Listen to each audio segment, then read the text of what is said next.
ನಮಸ್ಕಾರ, ವನಶ್ರೀ ಚಾನಲ್ಗೆ ಸ್ವಾಗತ. ಹೊಸ ವಿಡಿಯೋ ತಂದಾಯಿತು. ಬನ್ನಿ ಇವತ್ತು ಆಮ್, ಅಗ್ನಿ ಸಾಕ್ಷಿ ಸೀರಿಯಲ್ಲು ಹೇಗೆ ಮೂವ್ ಆಗ್ತಿದೆ, ಏನು ಸ್ಟೋರಿ ನೋಡೋಣ.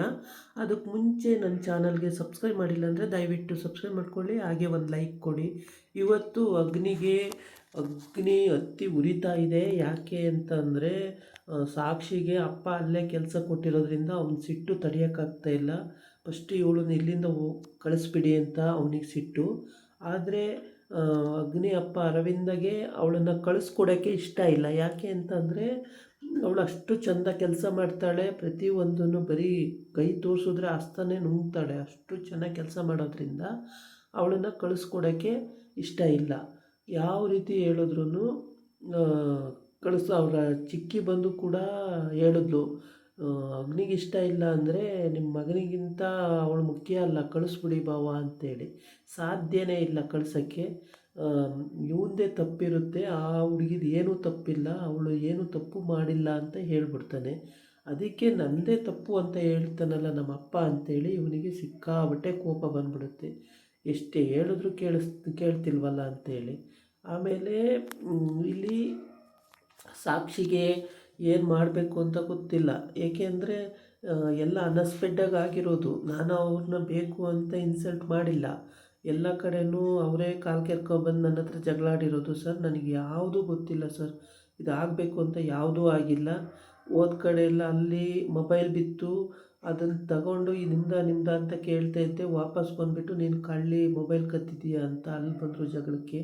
ಮತ್ತು ಇನ್ನೊಂದು ಕಡೆ ಹಿಂಗೆ ಗೊಚ್ಚೆ ಹಾರಿಸಿ ಅಲ್ಲಿ ಈ ಥರ ಜಗಳ ಮಾಡಿದ್ರು. ಎಲ್ಲ ಕಡೆ ಕೋಇನ್ಸಿಡೆಂಟ್ ಥರ ಎಲ್ಲ ಕಡೆ ನಡೆದೋಯ್ತು ಸರ್. ಏನೂ ಗೊತ್ತಿಲ್ಲ ನನಗೆ. ಇವಾಗ ನೋಡಿದ್ರೆ ಇವರು ನಿಮ್ಮ ಮಗನೇ ಆಗಿದ್ದಾರೆ. ನನಗೆ ಇಲ್ಲಿ ಕೋಪ ಬರೋ ರೀತಿ ಮಾತಾಡ್ತಾ ಇದ್ದಾರೆ. ನಾನು ಏನು ಮಾಡಲಿ ಸರ್ ಅಂತ ಕೇಳ್ತಾಳೆ. ಆವಾಗ ಅರವಿಂದಗೆಲ್ಲ ಅರ್ಥ ಆಗುತ್ತೆ. ಹೌದು, ಈ ಹುಡುಗಿ ಸಾಕ್ಷಿದು ಏನು ತಪ್ಪಿಲ್ಲ ಅಂತ ಆಯಿತು. ಎಲ್ಲ ಹಿಂದೆ ಫ್ಲಾಶ್ಬ್ಯಾಕಿಗೆ ಹೋಗಿ ಎಲ್ಲ ನೆನೆಸ್ಕೊಂಡು ಹೇಳ್ತಾಳೆ.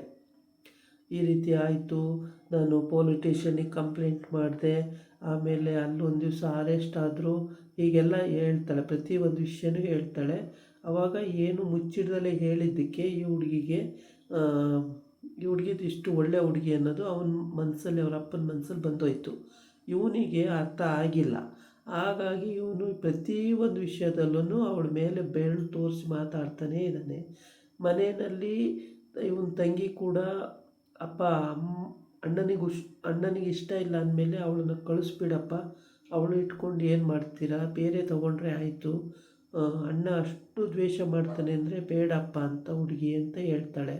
ಆವಾಗ ಎಲ್ಲ ಬಿಡಿಸಿ ಹೇಳಿದ ಮೇಲೆ ಹೌದಪ್ಪ ಒಳ್ಳೆ ಹುಡುಗಿನೇ, ಅಣ್ಣ ಅರ್ಥ ಮಾಡ್ಕೊಳ್ಳೋವರೆಗೆ ಸ್ವಲ್ಪ ಕಷ್ಟ ಆಗುತ್ತೆ, ಅರ್ಥ ಮಾಡ್ಕೊಂಡ್ರೆ ಸರಿ ಆಗುತ್ತಪ್ಪ, ಇರಲಿ ಬಿಡಪ್ಪ ಅಂತ ಹೇಳ್ತಾಳೆ. ಕಳಿಸ್ಲಾ ಹೆಂಗಮ್ಮ ಅಂತ ಕೇಳ್ತಾನೆ. ಇಲ್ಲ ಬೇಡ ಬಿಡಪ್ಪ ಅಂತ ಹೇಳ್ತಾಳೆ. ಈ ಕಡೆ ಬಂದು ಸಾಕ್ಷಿಗೆ ಇಲ್ಲಿ ಮಗನಿಗೆ ಹೆಂಗೆ ಕನ್ವಿನ್ಸ್ ಮಾಡಬೇಕು ಅಂತ ಅವಳಿಗೂ ಗೊತ್ತಾಗ್ತಿಲ್ಲ. ಏಕೆಂದರೆ ಅವಳ ಧ್ವನಿ ಕೇಳಿರೇ ಆಗಲ್ಲ ಅವನಿಗೆ. ಮತ್ತು ಇನ್ನೊಂದೇನಪ್ಪ ಅಂದರೆ ಅವಳಿಗೆ ಆಫೀಸಿಗೆ ಬಂದರೆ ಅವನಿಗೆ ಆಗಲ್ಲ. ಅಷ್ಟು ದ್ವೇಷ ಇದೆ ಅವಳ ಮೇಲೆ. ಎಲ್ಲ ಕಡೆಯೂ ಪಾಪ ಇವಳೇ ತಪ್ಪಿ ಸಿಕ್ಕಾಕ್ಕೊಂಡಿದ್ದಾಳೆ. ಅಲ್ಲಿ ಎಲ್ಲ ಕಡೆಯೂ ಸಿಕ್ಕಾಕ್ಕೊಂಡು ಅವನಿಗೆ ಇವಳೇ ತಪ್ಪು, ಯಾರೋ ಮಾಡಿದ ತಪ್ಪಿಗೆ ಇವಳೇ ತಪ್ಪು ಅನ್ನೋ ಮಟ್ಟಕ್ಕೆ ಆಗಿಬಿಟ್ಟಿದೆ. ಹಾಗಾಗಿ ಇವಳ ಮೇಲೇ ದ್ವೇಷ ಸಾಧಿಸ್ತಿದ್ದಾನೆ ಪ್ರತಿಯೊಂದು ವಿಷಯದಲ್ಲೂ.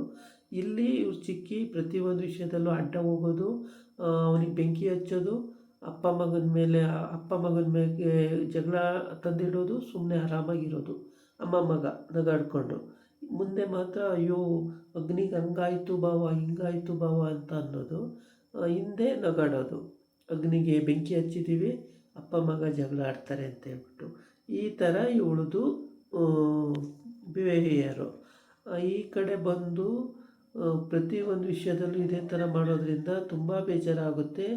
ಆಮೇಲೆ ಮನೆಗೆ ಬಂದಾಗಲೂ ಕೂಡ ಎಲ್ಲ ವಿಷಯನೂ ಹಿಂಗೆ ಚರ್ಚೆ ಮಾಡ್ತಿರ್ಬೇಕಾದ್ರೆ ನೀವು ಏನು ಬಾವ ಅವಳನ್ನು ವಹಿಸ್ಕೊಳ್ಳೋದು, ಕಳಿಸ್ಬಿಡಿ ಅವಳನ್ನು ಬೇಡ ಅಂತ. ಏಕೆಂದರೆ ಇವಳು ಬಿಸ್ನೆಸ್ಸು ಕೆಟ್ಟೋಗುತ್ತಲ್ಲ, ಇವ್ರು ತುಂಬಾ ದುಡ್ಡು ಒಳಗಾಕ್ಬಿಟ್ಟಿದ್ದಾರೆ. ಅದೆಲ್ಲ ಅವಳು ಕಂಡು ಹಿಡಿದ್ಬಿಟ್ಲಲ್ಲ ಒಂದೇ ದಿವಸದಲ್ಲಿ.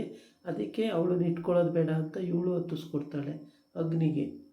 ಏನೇ ಹತ್ತಿಸ್ಕೊಟ್ರು ಅರವಿಂದ ಕೇಳಲ್ಲ.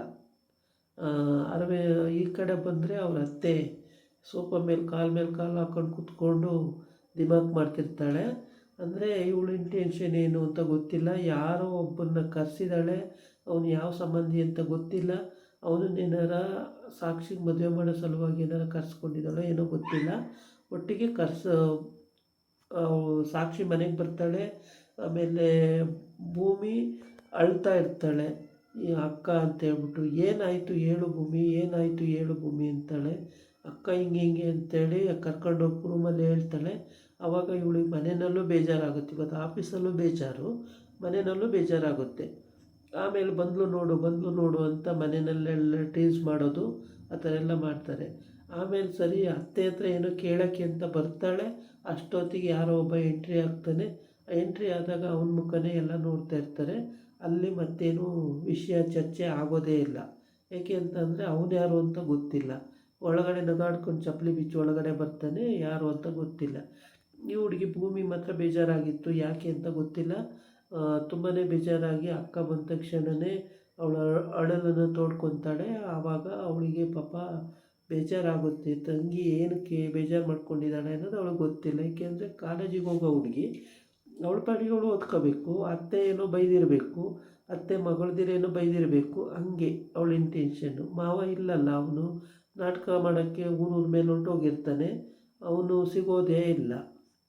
ಇರಬೇಕಾಗಿರೋದು ಇವ್ರುಗಳೇ ಮನೆಯಲ್ಲಿ. ಈ ಮನೆಯಲ್ಲಿದ್ದಾಗ ಈ ಥರ ಆಗಿದೆ. ಯಾಕೆ ಅತ್ತೆ ಏನಾರ ಅಂದಿರ್ಬೋದು. ಏನಾಯಿತು ಭೂಮಿ, ಹೇಳು ಅಂತ ಕೇಳ್ತಾಳೆ ಸಾಕ್ಷಿ. ಅದಕ್ಕೆ ಭೂಮಿ ಹೇಳೋಣ ಅನ್ನೋಷ್ಟರೊಳಗೆ ಅಕ್ಕ ಬಾ ಅಕ್ಕ ಅಂತೇಳಿ ರೂಮಿಗೆ ಕರ್ಕೊಂಡು ಹೋಗ್ತಾಳೆ. ರೂಮಿಗೆ ಕರ್ಕೊಂಡು ಹೋದಾಗ ಅವ್ರ ಮುಖನೆಲ್ಲ ಒಂದು ಸಲ ನೋಡಿಬಿಟ್ಟು ರೂಮಿಗೆ ಹೋಗ್ತಾಳೆ. ಆದರೆ ಏನು ಅಂತಲೂ ವಿಷಯ ಗೊತ್ತಾಗಲ್ಲ. ರೂಮಲ್ಲೇ ಭೂಮಿ ಹೇಳಬೇಕು ಅವಳಿಗೆ. ಭೂಮಿ ಹೇಳಿದ್ರೆ ಮಾತ್ರ ಗೊತ್ತಾಗುತ್ತೆ. ಈ ಕಡೆ ಬಂದು ಈ ಉಸ್ನೆಗೆ ನೆಗಾಡ್ತಾ ಕೂತಿರ್ತಾಳೆ ಅವ್ರ ಅತ್ತೆ. ಏನೋ ಕ್ರಿಮಿನಲ್ ಐಡಿಯಾ ಮಾಡಿದ್ದಾಳೆ ಒಟ್ಟಿಗೆ. ಏನು ಮಾಡಿದ್ದಾಳೆ ಅಂತ ಗೊತ್ತಿಲ್ಲ, ಏನೋ ಕ್ರಿಮಿನಲ್ ಐಡಿಯಾ ಮಾಡಿದ್ದಾಳೆ. ಈ ಕಡೆ ಬಂದು ಅರವಿಂದ ಖಡಾಖಂಡಿತವಾಗಿ ಅವಳನ್ನು ಕಳ್ಸೋಕ್ಕಾಗಲ್ಲ. ಇವನು ಅಗ್ನಿ ಬಾಗಿಲಲ್ಲಿ ನಿಂತಿರ್ತಾನೆ, ಆ ಕಡೆ ನೋಡಿರಲ್ಲ. ಆದರೆ ತಂಗಿನೂ ಕೂಡ ಹೇಳ್ತಿರ್ತಾಳೆ. ತಂಗಿ ಗಂಡ ಮತ್ತು ತಂಗಿ ಮತ್ತು ನಾದಿನಿ, ತಮ್ಮ ಮತ್ತು ತಮ್ಮನ ಮಗ ಎಲ್ಲ ನಿಂತ್ಕೊಂಡು ಮಾತಾಡ್ತಾ ಇರ್ತಾರೆ. ಆವಾಗ ಇವಳು ನಾದಿನಿ ಹೇಳ್ತಾಳೆ, ಬೇಡ ಕಳಿಸ್ಬಿಡಿ ಬಾವ, ಇಷ್ಟೆಲ್ಲ ಚರ್ಚೆ ಆದಮೇಲೆ ಅವಳನ್ನ ಏನಕ್ಕೆ ಇಟ್ಕೋಬೇಕು ಅಂತ. ಆಮೇಲೆ ಮಗಳೇನು ಮಾಡ್ತಾಳೆ, ಅಪ್ಪ ಕೂತು ಯೋಚನೆ ಮಾಡ್ತಿರ್ತಾನೆ ಬೆಡ್ರೂಮಲ್ಲಿ. ಅಲ್ಲ, ಅಷ್ಟು ಚೆನ್ನಾಗಿ ಕೆಲಸ ಮಾಡೋ ಹುಡುಗಿನ ಕಳಿಸು ಅಂತಾರಲ್ಲ, ಯಾಕೆ ಇವ್ರಿಗೆಲ್ಲ ಏನಾಗಿದೆ, ಯಾಕೆ ಹಿಂಗೆ ಮಾಡ್ತಾರೆ ಅಂತೇಳ್ಬಿಟ್ಟು ಅವನು ಯೋಚನೆ ಮಾಡ್ತಾ ಕೂತಿರ್ತಾನೆ. ಆವಾಗ ಮಗಳು ಅಲ್ಲಿಗೆ ಹೋಗ್ಬಿಟ್ಟು, ಅಲ್ಲ ಅಪ್ಪ, ಎಲ್ಲರ ಮನಸ್ಸಿಗೂ ಬೇಜಾರಾಗಿರೋಂಥ ಹುಡುಗಿ ಏನಕ್ಕಪ್ಪ ಬೇಕು, ಆ ಹುಡುಗಿನ ಕಳಿಸ್ಬಿಡಿ ಅಪ್ಪ, ಬೇಡ ಅಂತ ಹೋಗ್ತಾಳೆ. ಆವಾಗ ಅರವಿಂದ ಹೇಳ್ತಾನೆ, ಇಲ್ಲ ಕಳ್ಸೋಕ್ಕಾಗಲ್ಲ ಮಗಳೇ, ಏಕೆಂದರೆ ತುಂಬ ಚೆನ್ನಾಗಿ ಕೆಲಸ ಮಾಡ್ತಾಳೆ. ಒಂದೇ ದಿವಸದಲ್ಲಿ 35 ಲಕ್ಷ ರೂಪಾಯಿ ಫೇಕ್ ಹಾಕಿರೋದನ್ನು ಕಂಡುಹಿಡಿದು ಹೇಳಿದ್ದಾಳೆ. ಮತ್ತು ಬರೀ ಕೈ ತೋರಿಸಿದ್ರೆ ಹಸ್ತ ನುಂಗ್ತಾಳೆ. ಅಷ್ಟು ಚೆನ್ನಾಗಿ ಕೆಲಸ ಮಾಡೋ ಹುಡುಗಿನ ನಾನು ಎಲ್ಲೂ ನೋಡೂ ಇಲ್ಲ. ಇವತ್ತು ಇನ್ನೂ 1 ತಿಂಗಳಿಗೆ ಆಗೋಂಥ ಪ್ರಾಜೆಕ್ಟನ್ನ ಇವತ್ತೇ ಫಿನಿಷಿಂಗ್ ಮಾಡ್ತಾಳೆ. ಅಷ್ಟು ಇಂಟೆಲಿಜೆಂಟ್ ಇದ್ದಾಳೆ. ಆ ಹುಡುಗಿನ ಕಳಿಸಿ ಏನು ಮಾಡೋದು ಹೇಳು. ಪ್ರತಿಯೊಂದು ಇನ್ಸ್ಟೆಂಟಲ್ಲೂ ಇವಂದೇ ತಪ್ಪಿದೆ. ಏಕೆಂದರೆ ಇವನು ಅಲ್ಲಿ ಹೋಗಿ ಇವು ಬೇರೆಯವ್ರು ಮಾಡಿರೋದನ್ನು ಇವಳು ಮುಖಾಮುಖಿ ಸಿಕ್ಕದಂಗೆ ಆಗಿದೆ. ಹಂಗಾಗ್ಬಿಟ್ಟು ಯಾರೋ ಗೊಚ್ಚೆ ಆರಿಸಿರ್ತಾರೆ, ಇವಳ ಮೇಲೆ ಬರುತ್ತೆ. ಮತ್ತು ಎಲ್ಲೋ ಮೊಬೈಲ್ ಕೆಡ್ಕೊಂಡಿರ್ತಾನೆ, ಇವಳು ಇಟ್ಕೊಂಡಿರ್ತಾಳೆ. ಅದನ್ನು ಬಂದು ಕದ್ದಿದೆಯಾ ಅಂತ ಹೋಗ್ತಾನೆ ಜಗಳಕ್ಕೆ. ಈ ಥರ ಎಲ್ಲ ನಡೆದಿದೆ. ಈ ನಡೆದಿರೋದ್ರಲ್ಲಿ ಆ ಹುಡುಗಿ ತಪ್ಪೇನಿದೆ ಹೇಳು. ಅವಳ ಪಾಡಿಗೆ ಅವಳು ಕೆಲಸ ಮಾಡಿಕೊಂಡು ಎಲ್ಲೋ ಹೋಗ್ತಾ ಇರೋ ಹುಡುಗಿನ ಇವನು ಅಡ್ಡ ಕಟ್ಟಿ ಅಲ್ಲೆಲ್ಲ ಬೈಯೋದು ಮಾಡೋದು ಮಾಡಿದ್ದಾನೆ. ಇದು ತಪ್ಪಲ್ವಾ? ಅವಳು ಸಾಕ್ಷಿದೇನು ತಪ್ಪಿದೆ ಇದರಲ್ಲಿ ಅಂತ ಹೇಳ್ತಾನೆ. ಇವನಿಗೆ ಅಗ್ನಿಗೆ ಬೆಟ್ಟನೇ ಕೆಳಗೆ ತಲೆ ಮೇಲೆ ಬಿದ್ದಂಗೆ ಆಗೋಗಿದೆ. ಯಾಕೆ ಅಂತಂದರೆ ಪ್ರತಿಯೊಂದು ವಿಷಯದಲ್ಲೂ ಅವಳನ್ನೇ ಸಪೋರ್ಟ್ ಮಾಡ್ತಿದ್ದಾರಲ್ಲ. ಇಲ್ಲಿ ನನ್ನ ಅಪ್ಪ ಅನ್ನಿಸ್ಕೊಂಡು ನನಗೇನು ಪ್ರಯೋಜನ ಇಲ್ಲ. ಬೇರೆ ಹುಡುಗಿಗೆ ಸಪೋರ್ಟ್ ಮಾಡ್ತಾನೆ, ನನ್ನನ್ನು ಬಿಟ್ಟಾಕ್ತಿದ್ದಾನೆ. ನನ್ನ PA ಇವಳನ್ನು ಯಾರು ಏನು ಅನ್ನಬಾರ್ದು ಅಂತಾನೆ ನಮ್ಮಪ್ಪ ನನಗಿಂತನೂ ಅವಳೇ ಹೆಚ್ಚಾದ್ಲ ನಮ್ಮಪ್ಪಂಗೆ ಅಂತ ಇವನಿಗೆ ಕೋಪ, ತಾಪ, ಅಸೂಯೆ ಎಲ್ಲ ಬಂದ್ಬಿಡುತ್ತೆ. ಆಗ ಈ ಅರವಿಂದ ಈ ಥರ ಇವನ್ನ ಹೆಂಗೆ ದಾರಿ ತರೋದು ಅಂತೇಳ್ಬಿಟ್ಟು ಅಗ್ನಿನ ದಾರಿ ತರೋದು ಹೆಂಗೆ ಅಂತ ಯೋಚನೆ ಮಾಡ್ತಾನೆ ಇರ್ತಾನೆ. ಏನು ಯೋಚನೆ ಮಾಡಿದ್ರು ಅವನಿಗೆ ಅರ್ಥನೇ ಆಗ್ತಾ ಇರಲ್ಲ. ಹೆಂಗೆ ದಾರಿ ತರೋದು, ಇವ್ನಿಗೆ ಹೆಂಗೆ ಅರ್ಥ ಮಾಡಿಸೋದು ಅನ್ನೋದೇ ಅವನಿಗೆ ಚಿಂತೆ ಆಗಿದೆ. ಈ ಚಿಂತೆಯಲ್ಲಿ ತುಂಬಾ ಯೋಚನೆ ಮಾಡ್ತಿದ್ದಾನೆ ಬೆಡ್ರೂಮಲ್ಲಿ. ಆದರೆ ಯಾವ ಥರ ಯೋಚನೆ ಮಾಡಿದ್ರೂ ಇವ್ನಿಗೆ ಅರ್ಥ ಆಗ್ತಾ ಇಲ್ಲ. ಅಷ್ಟು ದ್ವೇಷ ಸಾಧಿಸೋ ಅಂಥ ಕೆಲಸ ಹುಡುಗಿ ಏನೂ ಮಾಡಿಲ್ಲ. ಇದಾಗಿತ್ತು ಇವತ್ತಿನ ವೀಡಿಯೋ. ನಾಳೆ ಇನ್ನೊಂದು ವೀಡಿಯೋ ಜೊತೆ ಬರ್ತೀನಿ. ನಮಸ್ಕಾರ.